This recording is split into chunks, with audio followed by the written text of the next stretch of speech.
Hello बच्चों, let's read this question. For every twice differentiable function f r2 minus 2 to 2 with f0 square plus f dash 0 square is equal to 85, which of the following statements is or are true. तो यहाँ पे बताना है इनमें से कौन सा statement true है. स्टार्ट कर लेते हैं हमारे की कॉन्सेप्ट से. तो देखो यहाँ पे LMVT लिख लेते हैं, यानी लैग्रांज मीन वैल्यू थ्योरम. क्या होता है? If fx is continuous in closed interval a to b, comma differentiable in open interval a to b, then there exists a c belongs to open interval a to b such that जो f dash c का value है किसके equal आएगा? F of B minus में F of A upon में B minus ए. ये हो गया. अब इसका यूज तो बाद में आएगा, पहले देखो ऑप्शन ए पढ़ लेते हैं. बोल रहा है there exist R comma S belong to R such that R is less than H such that F is 1 on the open interval R S. तो ये तो देखो ट्रू हो सकता है. मान लो हमारे पास कोई भी फंक्शन है, ऐसे जा रहा है मान लो फंक्शन, तो अब उसकी किसी दो वैल्यूज के लिए मान लो एक वैल्यू ये ले लेते हैं, एक वैल्यू ये ले लेते हैं. इसमें वो 1 तो हो ही सकता है. मान लो वो कंप्लीटली 1 नहीं हो रहा होगा, यानी कंप्लीट इंटरवल में 1 नहीं हो रहा होगा, लेकिन इस छोटे से इंटरवल में तो ये 1 हो सकता है. ये तो हर फंक्शन के लिए पॉसिबल है. इनफैक्ट हमारे जो इनवर्स ट्रिग्नोमेट्रिक फंक्शन है वो हम कुछ ऐसे ही तो डिफाइन करते हैं. अपन एक स्पेसिफिक इंटरवल में उनको 1 ले लेते हैं जिससे कि वो डिफाइन हो जाते हैं. यानी ऑप्शन ए तो सही है. ठीक है, वो बोल रहा है किसी एक स्पेसिफिक इंटरवल में 1 हो जाएगा, तो ये तो सही बात है. फिर आगे चल जाते हैं. वो बोल रहा है there exist X belong to -4 to 0 such that mod of F dash X not is less than equal to 1. ठीक है, तो अब हमें पता है कि ये ट्वाइस डिफरेंशिएबल फंक्शन है, तो ये इसमें तो डिफरेंशिएबल है. यानी LMVT अगर लगाना चाहें ना तो क्या बोल सकते हैं कि F dash X not will be equal to, हम 0 और -4 पे लगा रहे हैं. ठीक है, तो क्या हो जाएगा? F of 0 minus F of -4. ठीक है, ये आएगा ना. अपॉन में क्या बोल सकते हैं? यहाँ चलो -4 यहाँ पे लिख लेते हैं. ठीक है, -4 और यहाँ पे 0 लिख लेते हैं. तो अपॉन में किस हिसाब से आ जाएगा ये? -4 -0, यानी कुल मिला के वैल्यू बना एफ ऑफ, देखो -4 का माइनस ऊपर ले गए तो F of 0 minus F of -4 upon में 4. ठीक है, अब हमें पता है कि एफ एक्स का वैल्यू है ना वो -2 से लेके 2 तक आएगा, यानी F X less than equal to 2 है. अब हम जब इसकी बात करेंगे ना तो ये क्या बोल रहा है? इसके अगर मैक्सिमम वैल्यू की ओर जाएंगे ना तो इसका मैक्सिमम वैल्यू कब हो जाएगा? जब f0 तो बन जाए हमारा 2 और f ऑफ -4 बन जाए कितना? -2. तो 2 माइनस में -2 अपॉन में 4 बनेगा. ठीक है, यानी कि इसका मैक्सिमम वैल्यू क्या हो सकता है? 1 हो सकता है. ठीक है, इसका मैक्सिमम वैल्यू 1 हो सकता है. और मिनिमम वैल्यू की बात करेंगे ना तब ये f ऑफ 0 -2 हो जाएगा और ये 2 हो जाएगा. तो -2 -4 अपॉन में 4, यानी ये -1 हो जाएगा. तो इसका वैल्यू -1 से लेके 1 के बीच में रिवॉल्व कर रहा होगा. यानी F dash X not will B revolving -1 से लेके 1 की तरफ. यानी mod of F dash X not तो बोल सकते हैं ना लेस देन और इक्वल टू हो जाएगा 1 के. सही बात है. तो ऑप्शन बी भी सही हो गया है.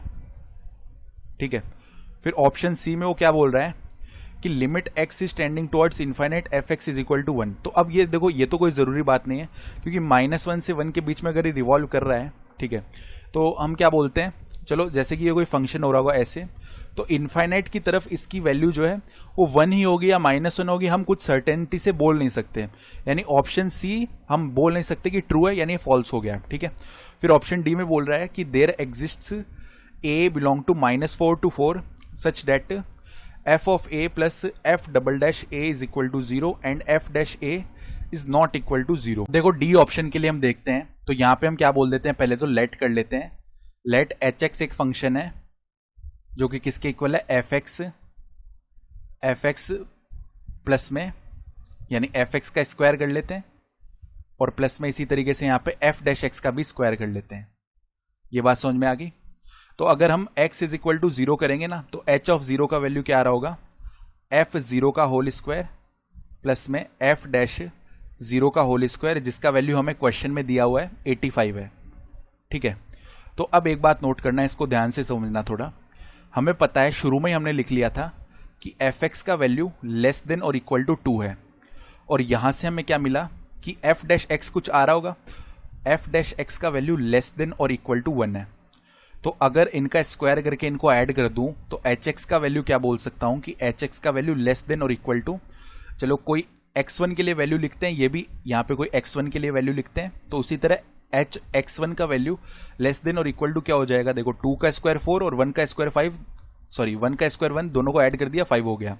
ठीक है, तो H of x1 less than equal to 5 आ गया। ये बात समझ में आ गई। और ये हम कहाँ से कहाँ पे जा रहे हैं, हम इंटरवल -4 से लेके 0 में जा रहे हैं अभी तो। ठीक है, तो x1 बिलोंग कर रहा है, चलो बना लेते हैं, देखो -4 से लेके 0 में यहाँ पे कोई x1 आ रहा होगा, और 0 से लेके 4 में मान लो यहाँ पे कोई x2 आ रहा होगा। ठीक है, तो ये तो हम गए पहले -4 से लेके 0 में। अब जब 0 से लेके 4 में जाएंगे ना, तो हमें सेम इसी तरीके से एक रिजल्ट मिल जाएगा कि जो h ऑफ x2 है वो भी लेस देन इक्वल टू 5 आ रहा होगा। ठीक है, तो यहाँ पे हमें सेम ऐसे ही रिजल्ट मिलेगा कि h ऑफ x2 है वो भी लेस देन और इक्वल टू क्या होगा, 5 होगा। ठीक है, यानी एग्जैक्टली 0 पे तो इसका वैल्यू 85 आ रहा है, लेकिन ऐसे अलग अलग लेस देन इक्वल टू 5 आ रहा है। इसका मतलब क्या है कि यहाँ पे हमें एक मैक्सिमम मिल रहा होगा x1 से x2 के बीच में। ठीक है, तभी देखो h ऑफ x1 भी लेस देन इक्वल टू 5 और h ऑफ x2 भी लेस देन इक्वल टू 5 है, तो मैक्सिमम मिल रहा है। तो अब इसको डिफरेंशिएट कर लेते हैं इसका मतलब। तो देखो h डैश x जब हम निकालेंगे तो वो देखो किसके इक्वल आएगा, तो यहाँ से ट्वाइस ऑफ एफ एक्स और चेन रूल से एफ डैश एक्स हो जाएगा, प्लस में twice of F dash x chain rule से एफ डबल डैश एक्स हो जाएगा। ठीक है, तो यहाँ से क्या करते हैं, H dash X is equal to लिखेंगे, तो 2f डैश एक्स तो हमने कॉमन कर लिया, अंदर बच जाएगा एफ एक्स प्लस में एफ डबल डैश एक्स, ये वैल्यू बन रहा है। तो अब देखो इसको जब हम करेंगे किसके इक्वल, इसको जब हम रखेंगे 0 के इक्वल, ठीक है, तो if h dash X is equal to 0, तो यहां से हमें क्या मिलेगा कि जो वैल्यू है 2f डैश एक्स मल्टीप्लाई में एफ एक्स प्लस में F double dash X is equal to 0।